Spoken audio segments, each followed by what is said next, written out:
Ayan.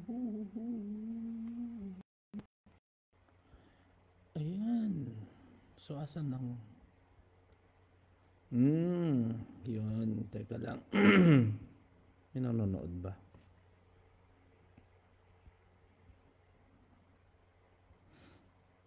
Saan ba yung setting ng ano? Okay. Hi everyone. Gulo na ba ako, no?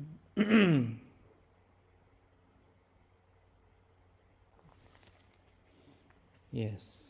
Keep number.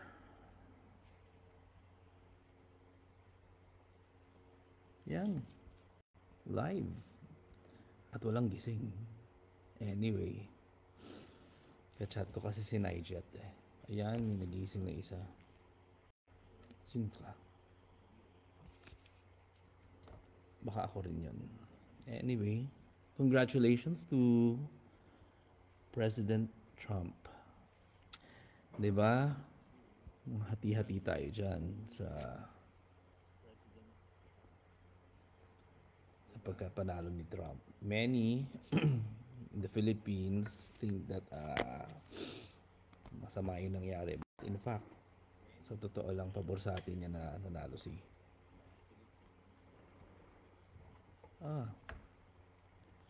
Too low, please. Okay. Ay, saan na tayo? Okay. Anyway. Yun. Hi Iris. Ayos naman. Eto. Kasi meron akong lakad mamayang 4 a.m. Kaya, tapos ka-chat ko si Nijet, si Juanay. No? If you remember Juanay, marami tayong nag-absent na. So, nanalo si President Trump. Tapos bigla ko na-recover tong account. Yung old account ko, buhay na po uli. Yung original ko na Aaron Sugilon. Buhay na po uli yung account na yon. Hi Arthur, thank you. Thank you everyone. No. Nag-live ako, sumama ako sa huddle like 2 weeks ago. Bakit ako sumali? Pinag-usapan namin doon yung strategies, no? Kung buhay pa ba yung strategies on paano pagbabayarin yung mga nagwalang hiya. And, you know, it is, sa gulo ng buhok ko, exciting yung panahon ngayon, especially nanalo si President Trump. Kasi it's also after those na sa mga nagwalang hiya during COVID, if I remember correctly. And kahit supportahan pa siya ng Duterte, no? Anyway, so sumama ako sa live with Dr. Alan, Super Sally, and Doc Marivic. Anyway, so tinanong nila ako kung kamusta na yung hearing sa Congress, and then kung ano yung pwede pa natin gawin, because syempre tuloy-tuloy pa rin sila sa pag-push ng vaccine. Ganun pa rin ang strategies. Ang pagkakaiba lang, we have to wake up those who are already victims. Yung mga nabiktima ng vaccine, kailangan natin tulungan kasi hindi tayo makapagsampa ng case. Tapos na yung sa atin. On our part, yung mga kinurse for na hindi makakapasok sa work unless vaccinated, tapos na tayo dyan. So, hindi na tayo victim. Ngayon, ang pinag-usapan natin, ibang victims na, no? Those who's yung nag-surrender sa pagpapabakuna, sila na dapat ang mag-file naman ng case ngayon. Hindi na tayo. Tapos na tayo dun sa round na tayo yung nag-file. So, practice round natin is yung mga, di ba tinuruan na kay Juan Daquila on how to file cases. Ay, ang galing. Merong caption. Anyway, so, now is our time to be the mentors to those who are currently suffering from the COVID vaccine. Ang labo, no? Para tayong aswang. Team Puyaters, 1:59 ng umaga. Anyway, yun na nga. So, yung bola na dapat ipasa na natin ngayon doon sa mga victim, no? Kung hindi pa rin sila gising ngayon, edi sorry sa kanila. They just have to suffer dun sa consequences ng mga choices nila. Pero kung gising sila, it's about time na turuan naman natin sila kung how to file criminal cases. So the strategy is the same. Pareho pa rin ang strategy. This time, hindi na tayo ngayon yung complainants. Ang complainant na ngayon, yung mga na-vaccinate noon. I am hoping, actually may mga kausap din ako behind the scenes no, na of recent events. No? I'm focusing on work pero at the same time, tinutuloy ko pa rin yung strategies natin dito sa Juan Dakila. So, ano yung strategies na pinopropose ko sa inyo? Ganun pa rin, multiple filing of, this time hindi na grave coercion, multiple filing of physical injuries or homicide or murder against who? Against Francisco Duque, Vergere, and Duterte, and yung mga mayors nyo na nag-push sa inyo or employers nyo, lahat sila idemanda noong mga na-vaccinate naman. So, hindi katulad daw na tayong mga unvaccinated ang magdemanda. Dapat yung mga na-vaccinate naman ang magdemanda. Multiple filing of cases all over the country. Ang problema kasi ng mga tao, gusto nila medyo grand na grande na parang isang class suit, di ba? Tapos ipa-file natin sa Supreme Court or to a single court, Court of Appeal or Supreme Court para maganda na tignan. Everyone is looking at it. The problem with that is we're not making use of our advantage. Ang advantage ng mga victims is yung by the numbers. So bakit ganun yung strategies? Yung strategy na proposal ko is, yun nga, sabay-sabay, all over the country, ang criminal cases against who? Against Duterte, Duque, Vergere. At saka kung sino pa nag-coerce. Pero lagi nyo isasama yung mga yon, pati yung mga members ng IATF. No? Pero especially yon, DOH Secretary, President of the Philippines. Sila yung major na player dito sa criminal case na to. So sila yung dapat major na managot. Pero never forget kung sino yung direct employer or direct person na nag-push ng vaccine at kung sino yung actual na nagturok. Makikita yan ng mga complainants, no? Makikita yan doon sa vaccination card. So, bakit ganun yung strategies? May proseso kasi yung criminal procedure dito sa Philippines. May technicalities tayong pinag-uusapan. Ano ibig ko sabihin dyan? Siyempre, kapag dinemanda ang isang tao, dapat mag-attend siya ng hearings. Pag hindi naka-attend ang hearing ang isang sinampahan ng criminal case, i-issuehan niya ng warrant of arrest. So, kung maraming nagsampa ng kaso, all at the same time, imposibleng ma-attendan niya nila Duterte, nila Duque, yung mga hearing na yon. Hindi nila ma-attendan lahat ng yon. So, inaasahan natin, dahil hindi ma-attendan ng mga yon yung kaso, i-issuean sila ng warrant of arrest. So, makakapagpatikim na rin tayo ng himas rehas na pinag-uusapan natin nung araw. Hi Eve Legazo, good morning din sa'yo. Ayan. So, balik tayo. Ayan, total insomniac na rin naman ako. So balik live po tayo. Hi Joanne de Gula. Ayan. So yun, so multiple filing of criminal cases against Duterte and his cohorts plus yung person na nag-vaccinate. Bakit magkakasama yon? Hindi nyo pwedeng iwan yung taong nagturok mismo. Kasi siya yung link natin to Duterte and Francisco Duque.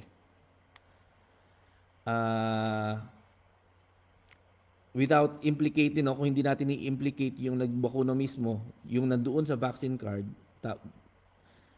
hindi nyo pwedeng i-demanda si Duterte, si Duque. Kung gusto nyo pagbayarin sila, turuan natin ngayon yung mga na-victim, no? Yung mga na-biktima ng vaccine, turuan natin sila on how to file cases. Same lang din yan nung grave coercion natin, no? If you remember, no, how many years ago? 3 years ago, yung grave coercion day natin.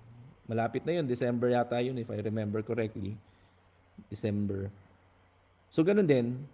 But this time, hindi na grave coercion yung dapat isampa. Ano na, physical injury.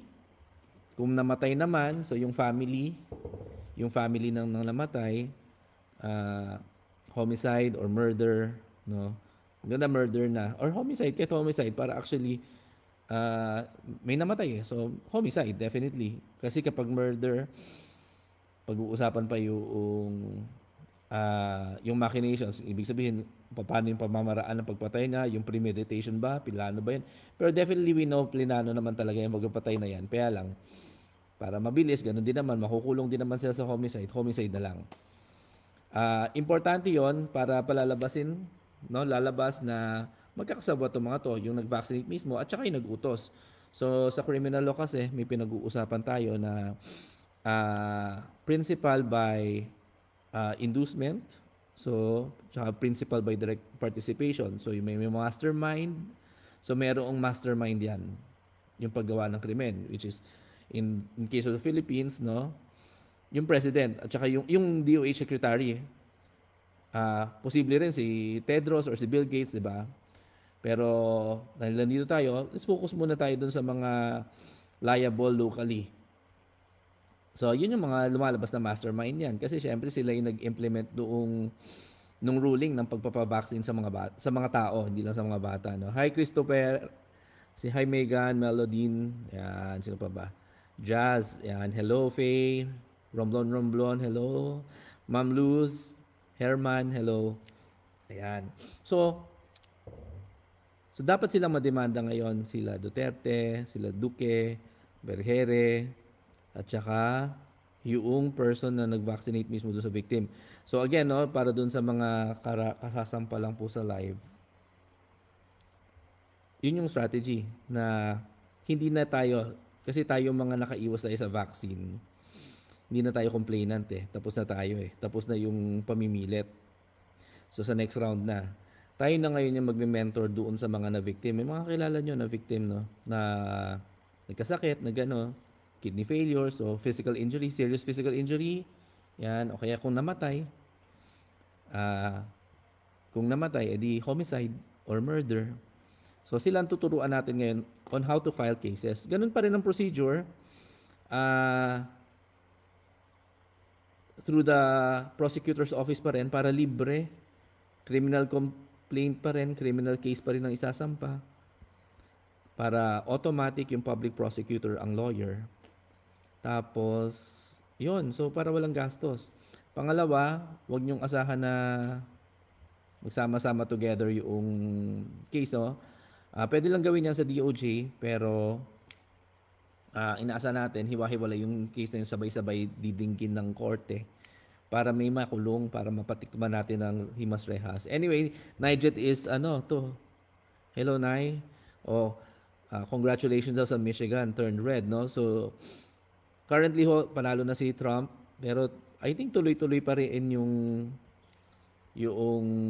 pagbibilang ng Pero panalo na And ngayon, inisip ng mga tao, mabuti ba to sa Philippines o masama? Merong mga, basta-basta maniniwala sa mga balita, like sila na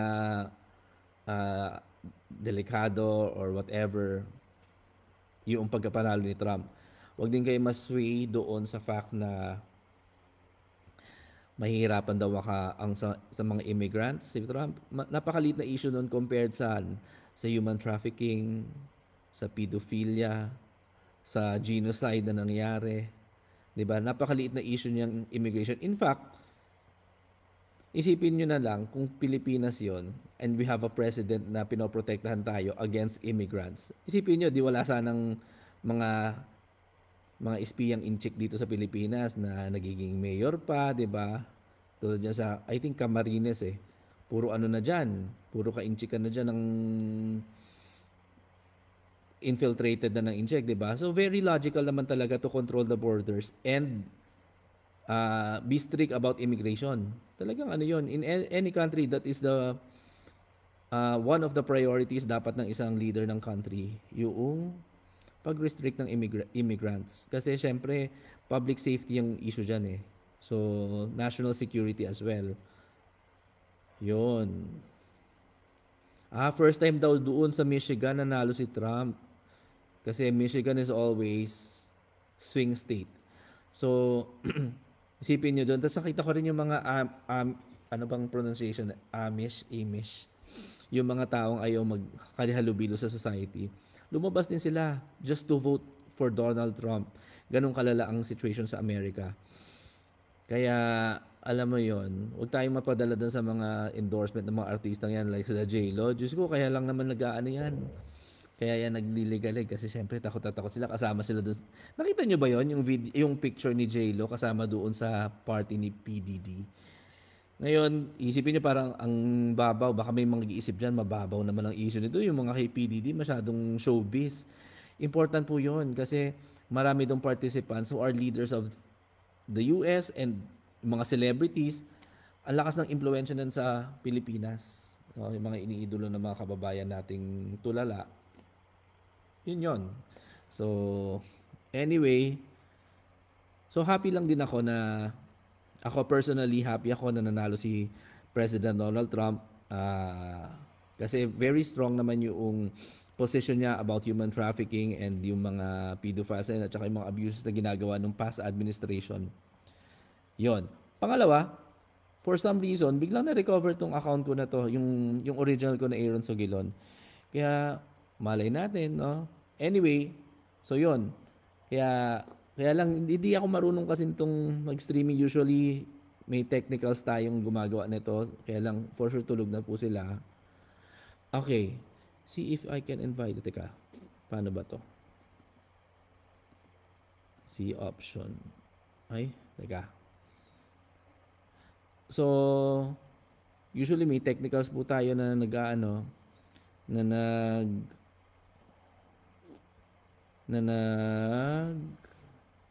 take care of nito. Kaya lang ako nga ngayon, inaano, dapat kasama ko si Nigel eh. Teka lang Naya, tignan natin kung paano to. Meron bang nakakaalam sa inyo kung paano gumawa ng ano? sa setting ng streaming, kung paano magpasampa ng participant. Teka. Okay. Anyway, so yun.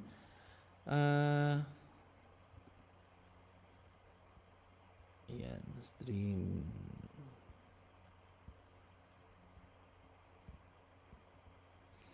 So yun, behind the scene meron din po ako mga pine-prepare for us. Kasi po I'm preparing for another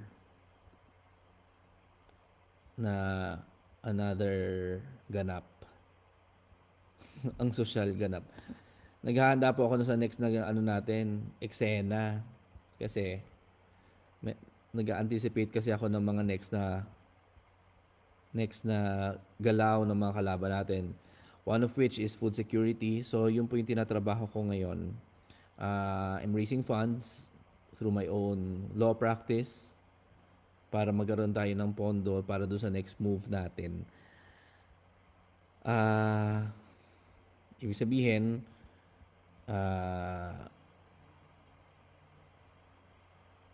gagalaw tayo na para to address yung kasi next move kasi ng mga kalaban, no, ng mga kabal na to is yung food security. So yun yung next na pine-prepare ko para to protect ourselves, no, to equip everyone na kasama natin, para to equip everyone para hindi tayo abutan ng food shortage in the Philippines. Yun. Teka lang. Paano ba to? Uncall ba to? Anyway.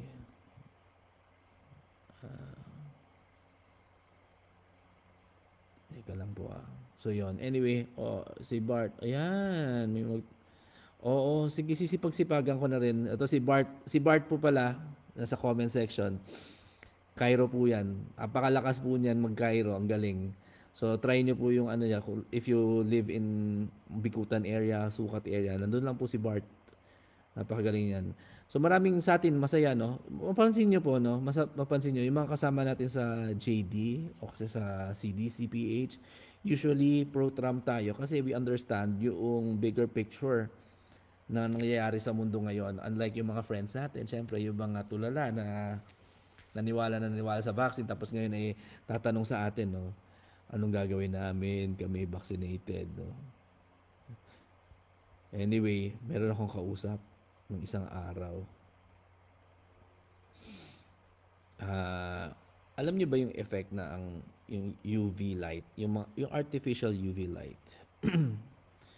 Pag kayo na-expose sa artificial UV light, ang effect niya parang microwave. Kaya nang bulukin yung internal organs. So, tapos may kausap ako kanina, pinagtatali-tali namin together. Ano ba yung effect ng graphene oxide sa... Halo-halo yung topic ko Pasensya na, tagal na tayo hindi nag-live Anyway, so ano ba yung effect ng graphene oxide 5G, no? Mag-ano tayo, laro tayo. Ano ang effect, ano ang pag, ano, ano ang connect the dots? Ano ang relasyon yon? Ano ang relationship ng graphene oxide at saka 5G? Okay. Yung mga internet signals like LTE, 4G, ano yan, para silang microwave, maandar sila ng wave na ganyan. 'Di ba, yung sa mga tao sa atin diyan na may mga microwave oven sa bahay, usually bawal ang magpasok ng metal. Pag nagpasok kayo ng, 'di ba, bawal ilagay sa metal plate yung iniinit sa loob ng microwave. Bawal iwan yung tinidor, kutsara, ganyan. Kasi nasusunog. Puputok sila, sumabog yung ano. Yung graphene oxide, metal kasi yan di ba? Ganun din yung effect. So, pag lumakas yung 5G, even kung eventually maging 6G yan, kayang sunugin, parang microwave, yung mga tao na matatamaan ng signal ng 5G at saka 6G. Eventually, 6G. Pero sa 5G, pwede niya sunugin. Pwedeng bulukin yung internal organs. Ganon siya. Another way for the population. Kaya very important po, no? Pakinggan niyo yung may mga kasamahan tayo na yung advocacies naman nila is against 5G. Very real kasi yung danger of 5G. Ngayon, kung wala ka naman graphene oxide, pwede ka bang tamaan ng 5G, no? Pwede ka bang ma-damage ng 5G? Pwede rin po. Through fluoride. Fluoride. No, kasi yung kanina ka-meeting ko. Isa sa Nigel, I know you're watching, no? Isa raw sa isang unang gagawin ni President Trump when he wins, no, is ilagay si Kennedy for Ministry of Health, parang DOH Secretary. And Kennedy is against fluoride, no? Sa Amerika, yung fluoride po sinasama sa water at saka bukod sa toothpaste, sa tubig nila may fluoride. Now, fluoride, apparently, ay tama ba yung si Kennedy, no, gagawing siya ang mamamahala sa health ng mga tao under the administration of President Trump. Anyway, yung fluoride contains aluminum. So aluminum, alam nyo naman po, metal yan. So even if hindi tayo vaccinated, but yung choices natin is nagiging highly metallic yung body natin, pwede pa rin tayo maapektuhan ng 5G. Hi Kimi, sorry naman. Ayun, welcome back kasi buhay na uli yung aking original account Anyway, so fluoride is poison. Totoo yun, Festa, no? Fluoride is poison. So nagka-calcify siya sa pituitary gland. Yun yung isa. Actually, doon lang ako unang concern nung una ko nalaman yung sa fluoride, no? So nag-change ako kagad na ang brand of toothpaste. Yung fluoride free. So in-order ko siya online sa Shopee, sa Lazada, yung Dabur yung brand. It's a halal brand. So, usually ginagamit ng mga Muslim countries. Halal brand. Same price din siya ng normal na toothpaste, ng commercial toothpaste natin.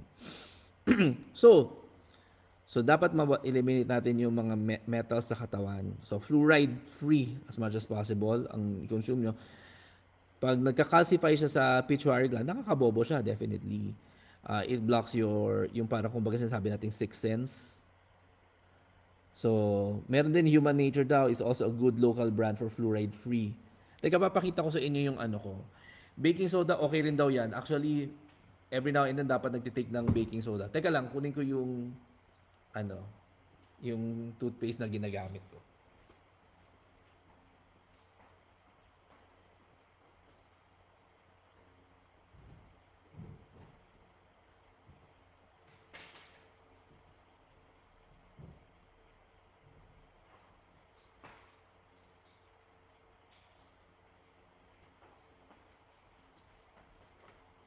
Hello, sorry. Ito yung in-order ko online. Same price din naman siya ng ano. It's called Dabur. Ayan, in-order ko siya. May mga ibang ano rin na meron ng basil, meron pang ano yon basil, meron ding lemon and salt na flavor. Ito neem eh. Tapos meron ding siyang ano pa ba yung isa? Yung clavo de comer. Ano ba yun? Ano nga ba sa anong tawag doon? Cloves. Yun, cloves. So, yun yung flavor, cloves. So, okay siya. Same price din naman po siya ng mga Colgate. Pero, fluoride free. So, yun yung una. So, it calcifies yung parang, alam mo yung mga hindi nagtutoothbrush, parang namumuo na yung mga dumi sa ngipin. Ganon din in our brain, no? Supposedly, that's the meaning of calcification. Nabubuo siya ng ganon. Yung una. Pangalawa, yung metal contents ng fluoride. So, merong mga studies na sinasabi, yung high amount of aluminum in the body, una, can cause autism. Pangalawa, can cause Alzheimer's. So, yun. So, autism, Alzheimer's. Ito, galing to actually parang Malaysia at saka India. Pero, hindi naman siya 500, 600.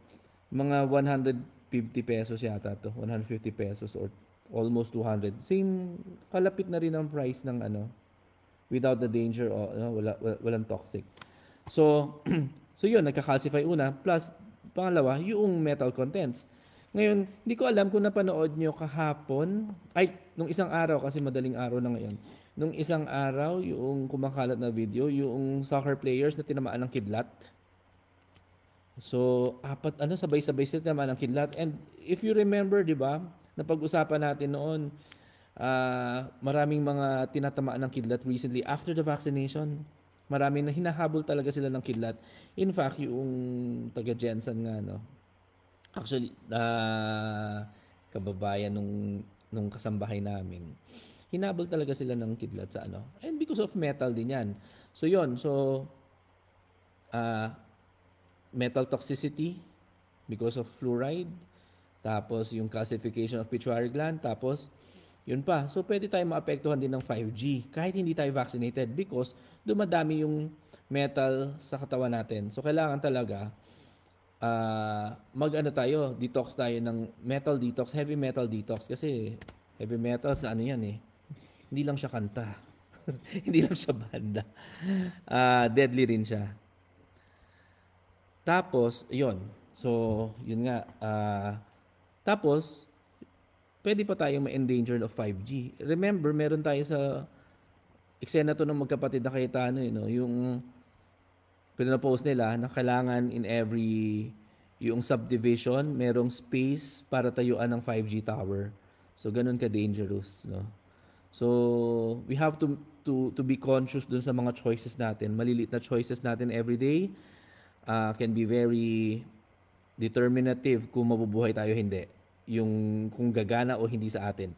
Ngayon, mabalik tayo. Today is a happy day for the Americans, even for us, kasi nga nanalo si Donald Trump. Ano yung point ko dito? May point ako nito eh. Yun. So sinasabi ng iba, nako, baka naman hindi maganda ang effect sa atin na pagkapanalo ni Donald Trump. Pero tayo, ako no, if you share my sentiments, I think beneficial sa atin yan kasi syempre kahit pa paano meron siyang awareness na katulad natin on the evils of the cabals, no. Yon. Pangalawa, kaya ako hindi gano'n nagpapanik kung ano man, kung magbago man ang isip si Donald Trump, no, kung hindi man siya mag-deliver ng mga ine-expect natin, okay pa rin. Bakit? We have already equipped ourselves of the knowledge on how to protect ourselves against yung coercion. Ulitin ko, na-empower na natin yung mga sarili natin through our legal knowledge, through constitutional rights, human rights, para kahit ano pa man yung i-push nila sa atin. Kaya ako kampante na, kaya hindi rin ako nagmamadali na yung naaatat na masyadong reactive sa mga bagay-bagay. Kasi kampante ako na yung tayo-tayo na nagkatulungan nung araw because of the pandemic, kahit ano pang itapon sa atin, we are already equipped naman on how to address these things. Kaya nga, I want to move dun sa next level ng ating movement, which is one of which na, isa lang yun, pero actually marami akong piniprepare. Pero isa yung magiging gusto kong entry talaga is food security. Food security. Pag ayoko kasing i-spluk. Ano ba spill yung gusto kong gawin against for food security. Ayoko gano kasi baka mamaya may kumontra sa mga transactions ko. Ayoko namang masira yung mga transactions ko kasi gagamitin ko yung funds na yon to do my next move. Ayan. Yes, Arthur, anti-climate change, anti-woke. Yun yung kagandahan din ni President Trump, no? Which I think marami sa atin nag-share ng same sentiments, no? Actually, aminin ko, nung una, dati, akala ko talaga medyo naniwala rin ako sa climate change. Pero syempre, the more you know, lalo mo naiintindihan na hindi naman pala totoo yung climate change. Although I believe sa pollution, talaga maraming pollution, maraming talaga nagkalat na basura, pero yung climate change is, baka pwede raw ako, ayun, anyway, may pollution talaga, pero yung climate change is a normal process eh. Saan ko naman natutunan yung basic understanding ko on that? Noong high school kasi pinagagawa kami ng parang terrarium, yung enclosed environment. Yung nagtatanim ka doon, tapos sasara mo, tatakbo mo yon, and hindi namamatay yung organism sa loob noong bottle na malaki, ng jar na malaki. There are times na nagiging humid sobra yon, tapos biglang nagiging clear yung bottle. So it's a normal process. Yung pag-init, yung pagdami ng carbon dioxide, that is necessary para naman ma-feed yung mga plants, di ba? And pag dumami yung plants, it will eliminate yung init, di ba? So paulit-ulit lang yan. Okay, sabi ni Bart, baka pwede naman daw tayo maglabas ng sariling toothpaste brand. Naku, baka I think kayo na yan. Para maging kabuhayan, di ba? Pwede yan. Marami namang formulation na online. Actually, dati tinry ko rin yung mga ibang formulation like yung baking soda with coconut milk. Ay, coconut oil. Hindi coconut oil. Okay naman siya. Ang nagipansin ko lang, medyo naaalatan lang ako sa baking soda. Although dinudura naman siya, no? And every now and then, okay rin yung pag-ingest ng baking soda every now and then eh. It's a natural remedy. Pwede nyo namang gawin yun para, pwede nyo gumawa kayo ng toothpaste brand niyo. Tulungan ko na lang kayo as much as I can, no? Na para i-inform ang everyone na may available within their areas, no? Para kayo, make it a business din. Kasi hindi siya ma-recognize unless meron maglalabas din talaga ng product on it. So, pwede kayo mag-develop din ng product on it. Yung xylitol ginagawa lang para medyo matamis lasa nung pero syempre hindi naman kailangan fresh breath, no? Pwede mo lagyan ng cloves yung baking soda with nasubukan niyo na bang kumagat ng cloves? Pag hindi pa, try nyo. Punta kayo sa kusina ninyo, kung may cloves kayo, try nyo kumagat. Magugulat kayo, ang lasa niya para siyang mint. Very refreshing sa bibig. In fact, di nyo kailangan bumili ng mga, yung mga mouthwash, kung ang purpose nyo lang naman. Although, ang cloves, nakakatulong siya to disinfect. Pero kung ang purpose nyo, pabanguhin yung hininga ninyo, magulat kayo. Ako, ini-small ko lang yung cloves dati, pero trinay ko yon. Okay siya. Ang bango talaga ng hininga. Tapos mura pa siya kasi kuha ka lang ng isang maliit na gano'n, no? Para lang siyang maiiksing pa ako ng bakya. Tapos ngunguyain mo, talagang ano, ang bango ng hininga mo. Normally, ipitin mo lang sa cheeks mo, okay na, ang bango ng hininga mo. Pogi points na. Pogi points na. Oh, nag-live tayo para kay Donald Trump. Ngayon, nasa toothpaste tayo na, you know. Oo, actually gamot nga raw yun, yung binabad na cloves sa tubig. Yung tubig nun talagang ano. So, anyway, i-share ko lang din, no. I think marami rin sa inyo nakaka-experience na now na yung mga dating dinidismiss lang yung ano, yung conversation about the vaccine. Ngayon, ano na sila, nakikinig na sila. Kaya pati yung mga ganyan, yung mga pinag-usapan natin to, toothpaste, metal detox, nakikinig na rin sila, naniniwala sa iyo. Wag lang kayong panghinaan ng loob sa pakikipag-usap about it, no? Kung abrasive pa rin sila, di stop the conversation. Pero kung halimbawa, nakahanap kayo ng window para magsimula ng conversation, i-open nyo rin yung mga ganyan. And alam nyo, i-share ko lang, kakaganyan ko, kakashare ko dyan. Ang dami-dami ko ng mga malalaking tao nakakausap and they take me seriously. Not because lawyer ako, no. In fact, kahit naman lawyer ako, marami rin mas ang lawyer na nakausap. Way ahead sa akin. 20 years, 30 years older sa akin, even 40 years older sa akin. They take me seriously kasi it shows that you are, you keep yourself informed of many things. Hindi lang yung isa lang ang alam natin, di ba? Boss, nagra-rock salt ka rin. Ako, hindi. Dati na-try ko na.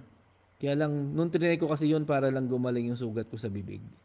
Pero ngayon kasi, ito na lang ginagamit para convenient. Pero, okay rin yun. Okay rin yung cloves. Okay rin yung baking soda. Anything na walang fluoride. Okay. Kasi nga, delikado rin talaga yung mga... So, saan ba tayo makakuha pa ng metals, no? Aside, kung naiwasan nga natin yung graphene oxide. Yun na lang kaya i-discuss ko. So, kung maiwasan nga natin yung graphene oxide, tapos ma-expose naman tayo sa toothpaste, so meron pa ring metal na sa katawan natin. And again, pag mataas nga ang metal, dangerous yan. It can cause Alzheimer's eventually. It can also cause autism naman sa bata. Plus, ang lapit sa kidlat. No? Tinatamaan ng kidlat yung mataas masyado yung metal. Tapos, dangerous pa rin yung sa mga 5G. Because of the signals, parang microwave po yung ano niyan, ha? Parang microwave yung effect niyan. Kayang sirain yung internal organs, kaya delikado. So, yon. So, sa toothpaste, saan pa? Yung sa cookware. So, mapansin niyo po, no? Meron kasi mga iba lutuan aluminum. Ang alam ko, dangerous din yun eh. Kasi syempre, habang nagluluto ka doon, meron syempre mga microscopic metals na pupunta din sa pagkain mo. So, tignan nyo rin yung mga bottles nyo. Minsan kasi yung mga souvenir bottles, hindi siya stainless, it's aluminum. Dangerous din po yun. So, pag tinanong nila, paano yan? Ano nang gagamitan? Siyempre, may mga stainless. Pangalawa, meron detox. Teflon din, masama rin daw ang Teflon. Masama rin yung paper straws. Delikado rin yan. So, dapat metal straws na lang, yung stainless or glass straw. Yon. So, yung cookware, very important na hindi aluminum kasi syempre, malambot lang aluminum eh. Sa totoo lang, pag kaya mong kayurin ng kutsara yun eh. So, pupunta sa ano mo? Pagkain mo. So, may ano yan. May effect sa katawan natin yan. So, magdi-detox ka. So, ano yung detox sa metals, no? Ang detox sa metal is green juice, green tea. Green tea, tsaka yung mga green juice. Ibig sabihin, yung mga broccoli, gawin yung juice. Yung mga gulay-gulay na green, gawin yung juice. Oo. Wag na kayong yung Teflon kasi kaya ginagamit ng mga tao kasi non-stick properties niya. In fact, hindi nyo kailangan ng Teflon kung gusto nyo maging non-stick yung mga cookware ninyo. Meron tinatawag na seasoning. I-google nyo lang, seasoning. Siniseason yung mga lutuan. So, paano yung process nun? Ang process nun, pinaiinitan ng todo sa apoy, tapos papahiran ng oil. So, nagiging madulas yung nagiging madulas yung lutuan. hindi nagiging non-stick, bale.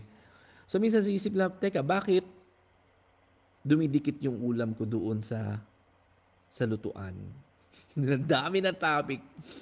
Dumidikit yung pagkain mo sa lutuan kasi kulang yung init, naiinip sa pagluto.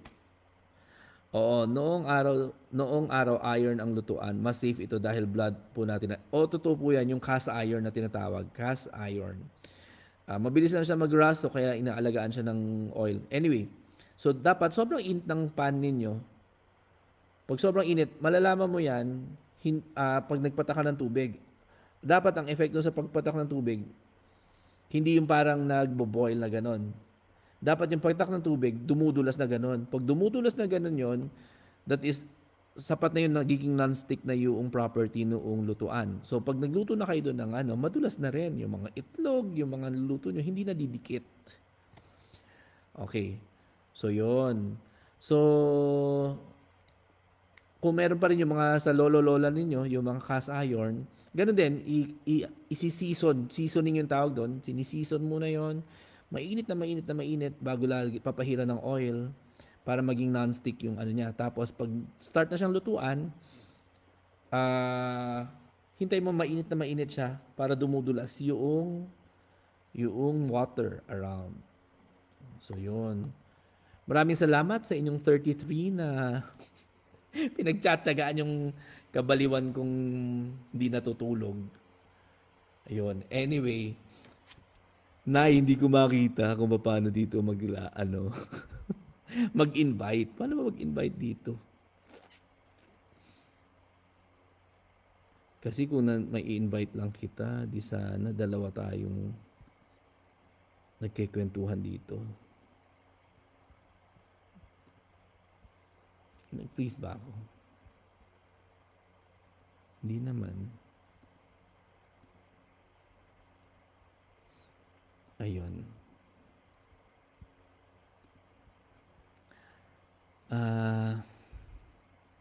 What else? Ano pa bang mga hold and press. Okay.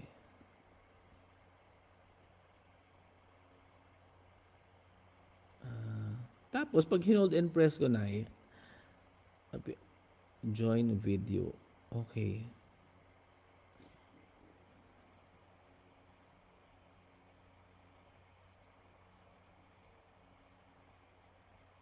Hindi, ginagawa ko na .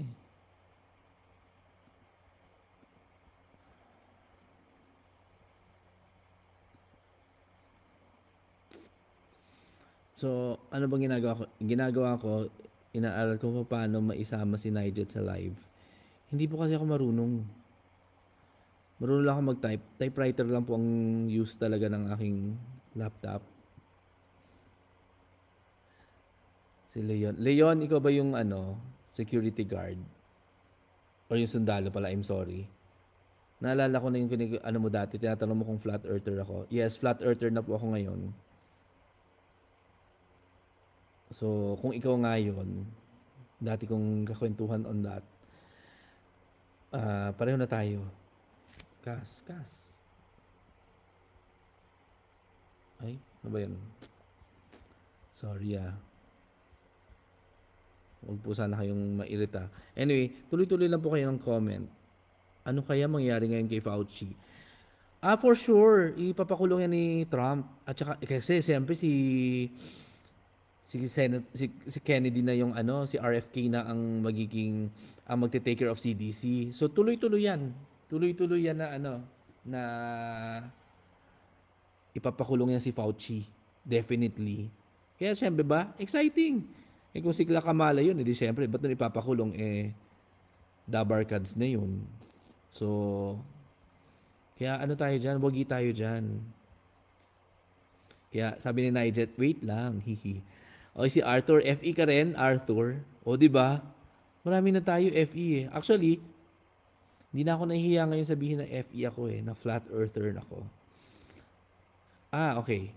Si Bart, tinatanong niya, please expound daw sa flat earth. Wala akong alam dyan. So, di ba, ang tinuturo nila sa atin, solar system, bilog ang mundo. It's a theory. theory lang yung bilog ang mundo. Kaya lang, dahil nga sobrang indoctrinated tayo, for a long time, pinaniwalaan hanggang sa umabot na naniniwala na tayo na yun na yung katotohanan. Well, in fact, ano lang siya, model lang siya. Hindi pa siya ma-prove. Hindi rin natin alam kung totoo yung pinipresent sa atin na moon landing. In fact, hindi ako naniniwala na sa moon landing. Kasi hindi nila ma-replicate. Tapos natawagan nila yung tao sa moon using landline. Diyos ko, ano nga? Nagagalit ba to si Chris? Hindi. Nakangiti pala yung ano niya.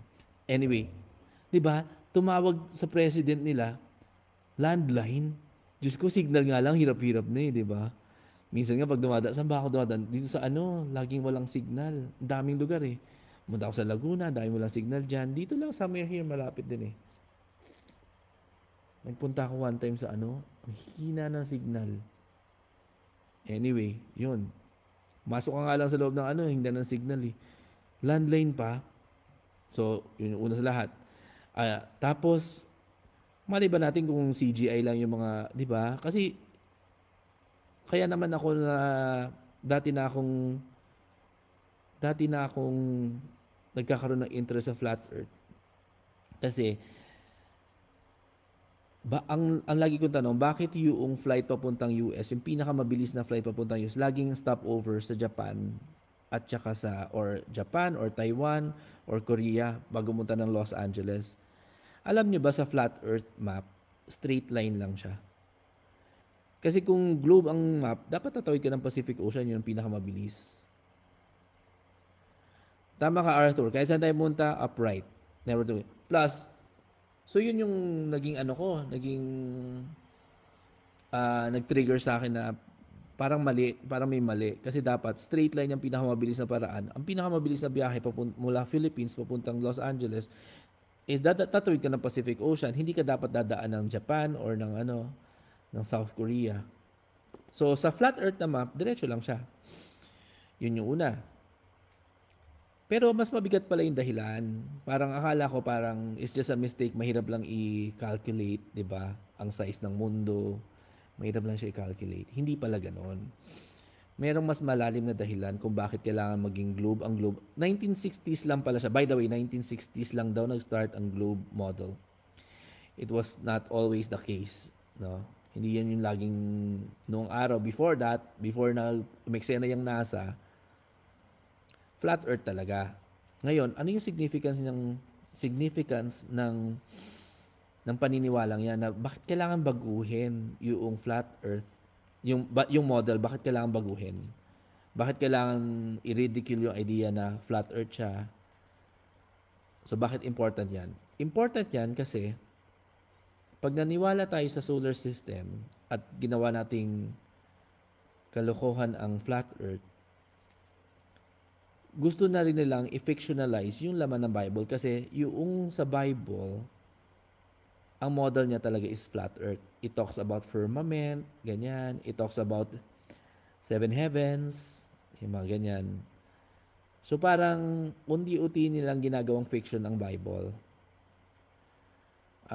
Para sa mga naniniwala sa Biblia, important na totoo yung laman ng Bible. And hindi mo naman pwedeng sirain ng todo isang bigla ang Bible. Siyempre, isa-isahin mo no? Kung tayo yung gagawa ng parang gusto nating sirain yung Bible, utay-utayin natin yung mga information dyan, isa-isa nating isisiraan. So, ganun siya. Ngayon, walang makakapagsabi talaga, even us, no? Even yung mga kausap ninyo, hindi naman sabi, bilog mundo, tanga ka. Hindi pwede. Bakit? Nakalipad ba sila? Aswang ba sila? Nakalipad sila at kita nila. In fact, di ba naalala nyo noong pilitan ng bakuna noon, marami tayong mga nakasama na mga piloto, mga nagtatrabaho sa PAL. Kung mapapanood nila to, sorry na po, i-explore ko na rin, no? Marami sa kanila, di ko alam if not all, marami sa kanila flat earther. And I think, no, kung sa position lang din ng yung first hand nakikita ko ano itsura ng mundo, I think ang isa sa magandang reference natin is yung mga nakikita ng mga piloto. Kasi 'di ba, mas meron silang leverage to see kung ano ba yung shape ng Earth. Eh, lagi lang sinasabi, flat Earth siya. In fact, again, kapag tinignan nyo yung mapa ng UN, flat Earth map po yan. Yung mapa na yun, flat Earth map. So, yon. Important yon because of the Bible. Pangalawa, it is important sa Pilipino. Bakit? Sa Philippines. Sa isang flat Earth map, I'm also working din. Kaya lang medyo nag-stop lang ako talking to them kasi naging busy yung God culture. Doon sa isang flat earth na map, doon nagme-make sense yung location ng mga characters sa Bible. Doon nagme-make sense kung saan nanggaling ang gold ni King Solomon. Doon nagkakaroon ng nagme-make sense kung na ang Philippines is really the promised land. Na ang Philippines, doon nanggaling ang wealth ni Solomon. Dapat ba dito ko tinidiscuss to sa ano? Sa JD. Dapat JD diba sa ano. Pero anyway, ang ano naman natin is to become critical thinker. So what I'm saying, hindi ko naman sinasabi na this is the only truth, no? Let me just present to you kung ano yung nadidiscover ko with this journey with you. Sabay-sabay naman tayo nag-journey on this. Ngayon, ito, part of my discovery rin, no? Sa pakikisalamuha dito sa mga eksena natin. So, nagkakaroon ng sense kung ano yung location natin sa mundo, kung ano yung history natin biblically. And biblically, we are part of the Ophir. We are Ophir, kung saan nanggaling ang wealth ni Solomon. Ano ibig sabihin nun? Ang ibig sabihin nun, historically, mayaman tayo mga Pilipino. Oo, matagal na kasi akong wala kaya sabog-sabog rin. Kaya pasensya na. Anyway, hindi na nga rin ako sanay eh. Anyway, mayaman ang Pilipinas. In fact, nung nagpunta ang mga Spanish sa Philippines, yung mga alipin sa Pilipinas ay nakasuot ng ginto. Important yan na malaman natin na mayaman tayo historically. Because iba ang utak ng mayaman sa utak ng mahirap. Mas madaling abusuhin ang may mentality ng mahirap kaysa sa may mentality ng mayaman. Bakit? Ang may mentality ng mahirap, tinuturuan sila ng mga magulang nila magtiis, maging resilient. Yung ganon, no? Pag inabuso ka, tiis lang. Binastos ka, tiis lang. Kasi pag pumalag ka, magugutom ka. Diba? Ganon ang mentality ng mahirap. Nakakaawa kasi mabilis tanggalan ng dignity ang mentality ng mahirap. Ganon din in a larger scale, kung ang utak ng Filipino, hindi nila alam na sasabihin mga Indio tayo, mahirap ang mga Pilipinas, third world tayo, nagkakaroon tayo ng mentality na mahirap na tatanggapin natin yung pambabasto sa atin, mabilis tayong hubaran ng dignity. Yun. Ngayon, ano ang utak ng mayaman? Ang mga mayaman, tinuturuan nila yung mga anak nila. Huwag kang pumayag na bastusin ka. Huwag kang payag na abusuhin ka, apihin ka. Dahil mayaman ka, you can walk out. You're entitled to better things. So, ibabalik ko doon. Kanina, flat earth tayo. Pag yung sa flat earth kasi, nagme-make sense na tayo ang Ophir. Tayo ang mayaman na bansa. At pag nalaman ng mga kapwa natin Pilipino na historically mayaman tayo, pwede nating lagpasan yung mentality ng isang mahirap. No? Ng anak mahirap. Dahil anak mayaman tayo. Historically, napakayaman ng Pilipinas. And kung mapapansin niyo, kaya hindi ako worried sa mga war, ganyan. Kasi, dahil mayaman ang Pilipinas, maraming magproprotect sa Philippines. No? Hindi tayo pwedeng, alam mo yon, hindi papayag ang Amerika na mapupunta tayo sa China. In the same way, hindi rin papayag ang China na mapupunta tayo sa Amerika. Hindi rin papayag ang Japan. Kasi mayaman ang Philippines. Maraming resources dito. I-share ko lang, no? I-share ko. Bahala na, namatay na rin naman yung mga taong involved.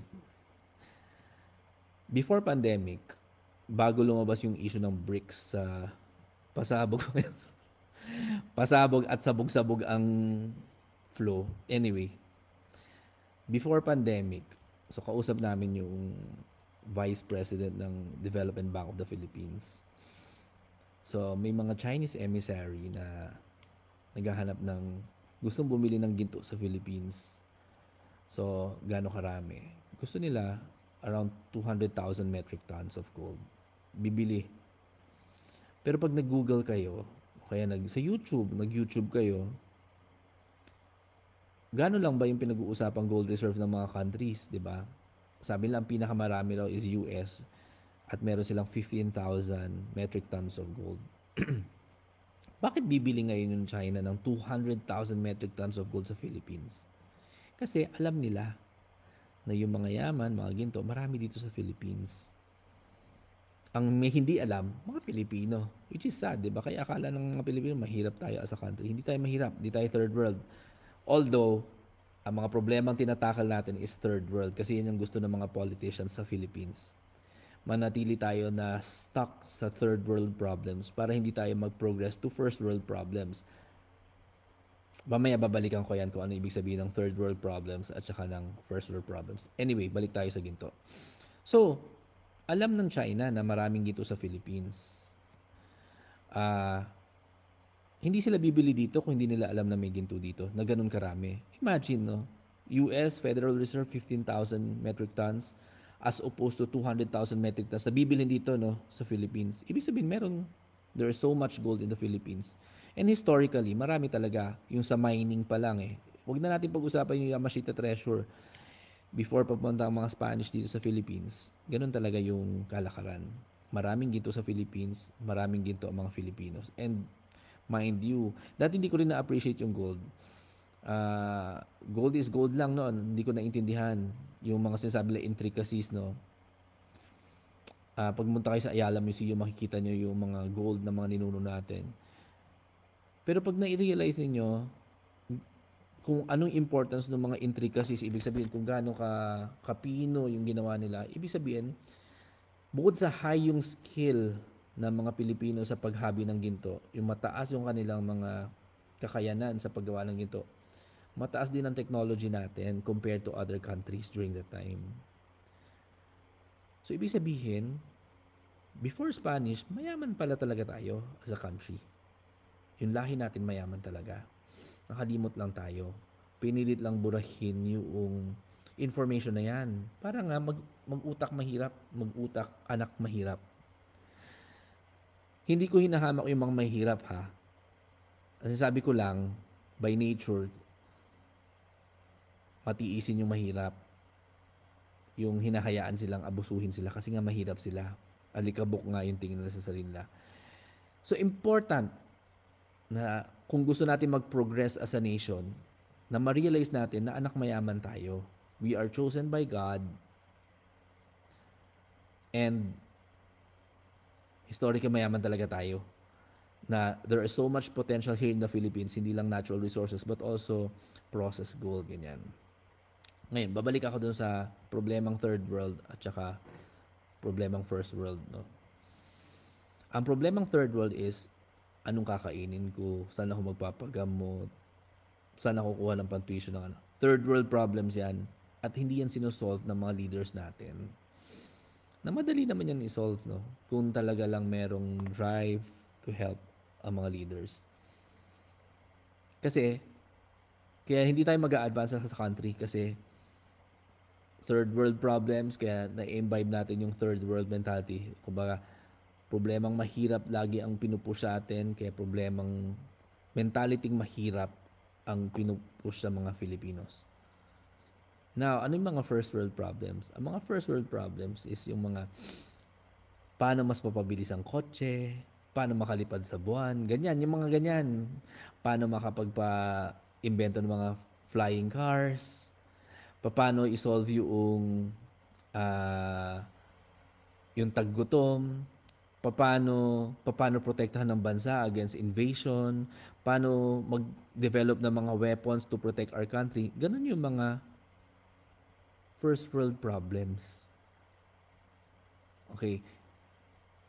Kung yun lang ang harapin natin, kaya nating isolve lahat ng ganyang problema. Kaya lang, sad to say, kino-condition tayo na huwag natin problemahin yon. Bigyan namin kayo ng basic problem, yung gutom. Kasi once you are gutom, hindi mo isolve yung mga big problems like that. Ayan, dito, problema natin, paano mananatiling matigas ang aabot tayo dyan eventually. Pero gusto natin, basta hindi ko pwedeng isblock nga ng todo yung lahat ng program ko muna. Kasi baka mamaya, kahit tulog mata ko, gising pa naman tayo. Anyway, yon. So, hindi ko pwedeng isblock lahat ng plano ko. May proper timing for everything. Gusto ko munang, yun nga, food security. So, ano ba yung gusto kong mangyari sa food security? Ito sasabihin ko na, may plano ako at hopefully, tulungan ako ng Diyos, tulungan ako ng pagkakataon na makuha ko yung funds na gusto kong i-raise. Magpapilot ako ng pagpapatanim ng bigas para mapatotohanan ko na posible yung 20 pesos per kilo na bigas. Yun yung gusto kong i-achieve by next year. Bakit important yun? Gusto kong makita ng mga tao na posible talaga yon. Hindi lang yun nangyayari kasi yung mga leaders natin ayaw. So gusto kong malagpasan yung third world problem na yon, na gutom. Imagine, kung magagawa nga natin 20 pesos pa ang bigas, kahit yung mga pulubi, kahit lang bumibili ng isang sakong bigas, di ba? So, yun yung gusto kong try natin lagpasan yung third world, saka natin ngayon tulong-tulong tayo isolve naman yung first world problems. Kasama yung sa first world problems is ayusin ng todo yung ating bansa. Okay. Paano natin ipa-perfect yung democracy na hindi pwedeng actually, meron na akong program for that. Pero paano natin i-implement yung kind of democracy na hindi tayo huhubaran ng kapangyarihan and hindi siya pwedeng infiltrate ng mga walang hiyang mga politicians na ginagawang business ang politics. So, yun yung gusto ko. Yung gusto ko munang gawin, solve muna natin yung food security. Kasi once ma-solve natin ang problemang pagkain, kasi gusto ko kasi magpakita ng model sa ating lahat na kung may malasakit talaga yung government natin, na ako bilang private individual, kaya nating i-achieve ito, the more na dapat kayang i-achieve ng government, di ba? Kasi ang laging sinasabi, pinag-usapan natin, no, for how many years na tayo together, 3 years, 4 years, 3 years yata, more than 3 years definitely. Nakakadismaya. Ba't hindi papalitan yung mga taong yan, di ba? Ba't hindi pagbayarin?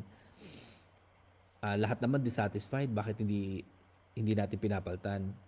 Hindi kasi nag-work na puro dissatisfaction lang ang pwede nating i-present. Dapat mag-present din tayo ng viable option ng pwedeng gawin talaga, hindi lang siya ideal. So, kailangan proof of concept yung tawag doon. So, yung sinasabi natin, mapatunayan natin na in actual practice, kayang i-achieve.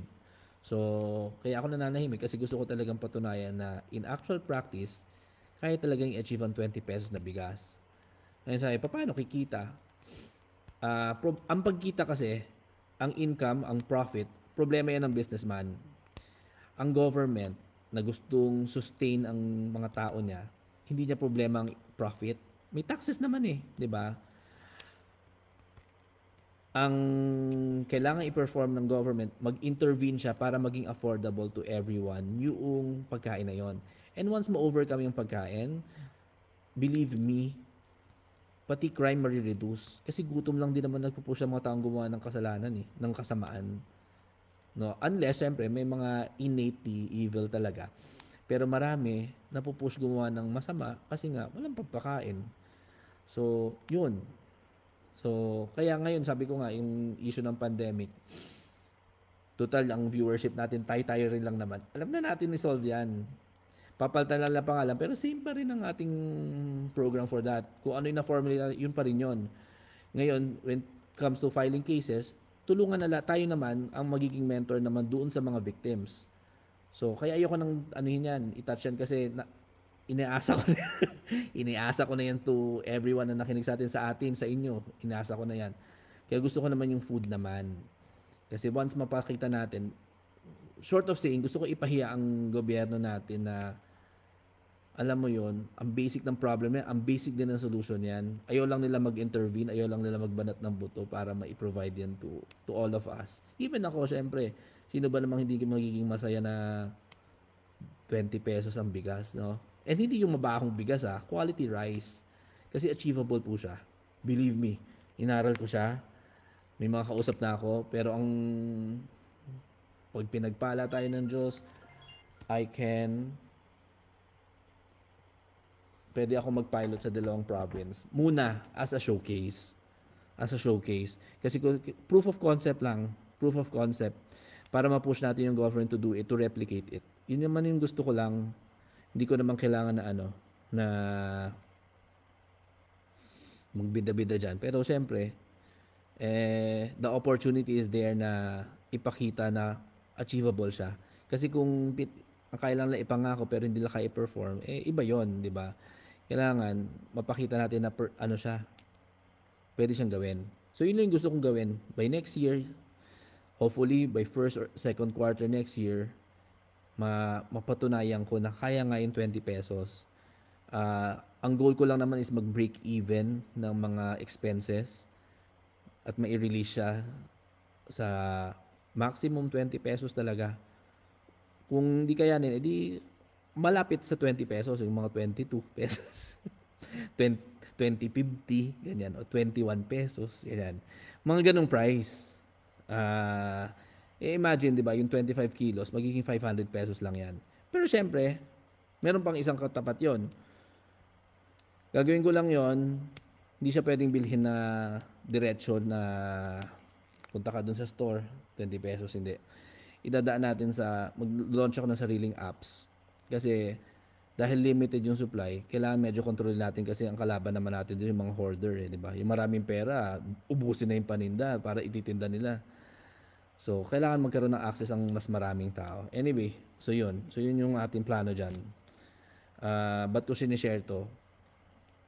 Bakit nga ba? Hindi, masaya lang ako kasi nanalo si Trump. Pangalawa, nagka-access ako, nabuksan ko na uli yung aking old account, original account ko.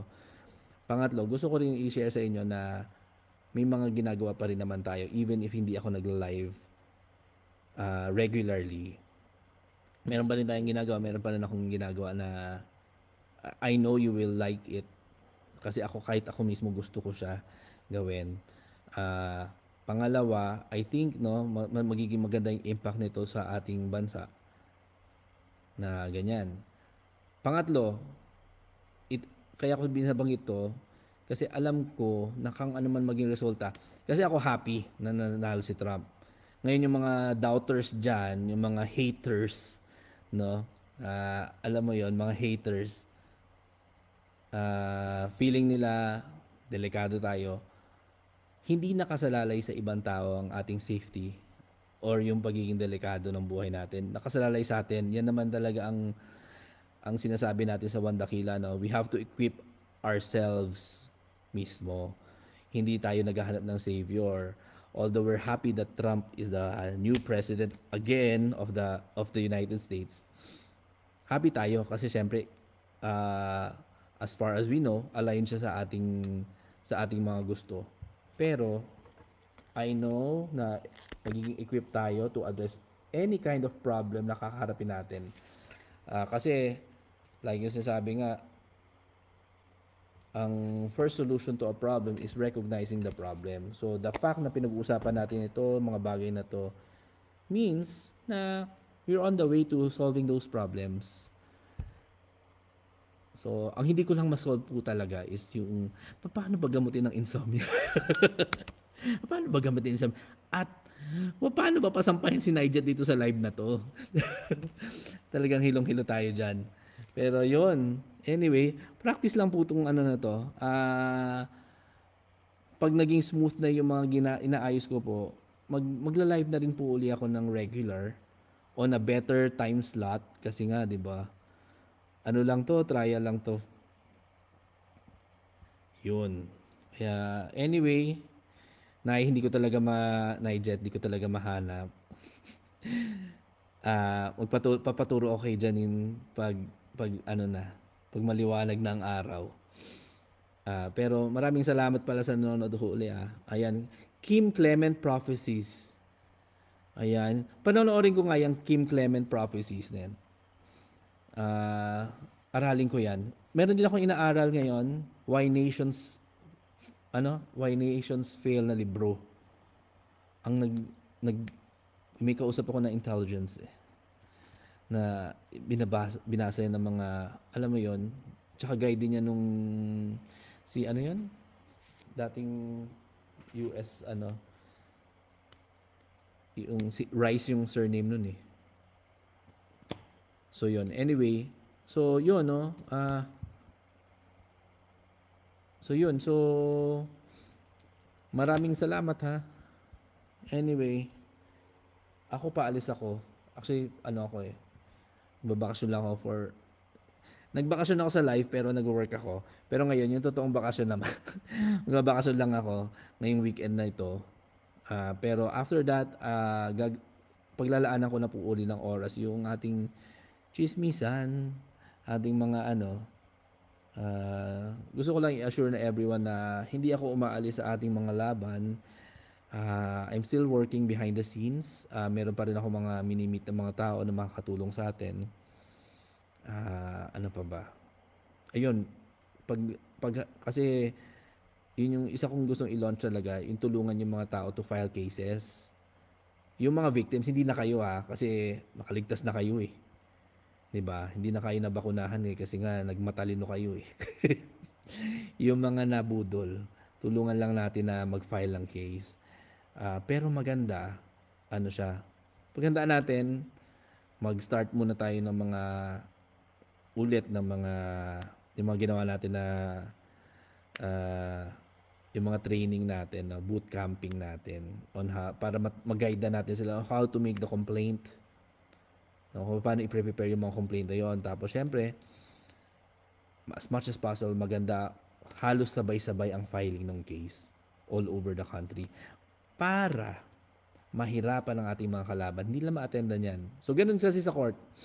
Pag nasampahan ka ng kaso, ng criminal case, dapat mag-attend ka. Pag di ka nag-attend, pag nasampahan ka at naging kaso yon, kailangan mo magpiyansa. Kung non-bailable, hindi pwede magpiyansa. Pero kung bailable, kailangan magpiyansa. Ngayon, pag hindi ka naka-attend, i-issue ka uli ng warrant of arrest. So, yun yung gusto ko mangyari kay Duterte, tsaka kay Duque, tsaka kay Vergere. Sabay-sabay sila sampahan ng kaso. Sabihin na natin 100 na magsampa. Kahit 100, kahit nga 50 na lang, 50 all over the country. So, pag nagsampa ng kaso, sabay-sabay yung pinatawag. Una, ang mahal-mahal ang bail noon. Pero syempre, baka marami silang pera, hindi issue yung bail. Ang issue, yung physically attending the hearing. Yung pumunta mismo doon. So pag hindi na attendan ng case na yung sa criminal case, hindi na ma-attendan yung hearing, mati-technical ka. Mati-technical natin sila. Warrant of arrest sila. O di ba? Kaya actually magandang yun eksena kung sino ang makapagpa-issuehan ng warrant of arrest at mapahimas rehas, kung aling court dyan, pag may pera ako, magbigay tayong reward. Ayan, tulungan natin sila mag-prepare ng kanilang criminal complaint against dito sa mga taong to. Tapos kapag sino ang nag-succeed na hindi na-attendan at na-issue, nakapag-issue yung court na yun ng warrant, reward natin yung ating mga tinulungan na magsasampa ng kaso. Maganda siyang motivation din. Ayan na natin. Anyway, kailangan lang yung pera. Pangalawa, kasi hindi tayo pwedeng diretso sa Supreme Court. Doon tayo tineknika last time. Plus yung last time kasi hindi naman siya criminal case. Civil case lang yung dati natin. Ayan. Ayun. Ano pa to? Maraming salamat. Oo, si Natalie. Ah, ano lang, steady lang.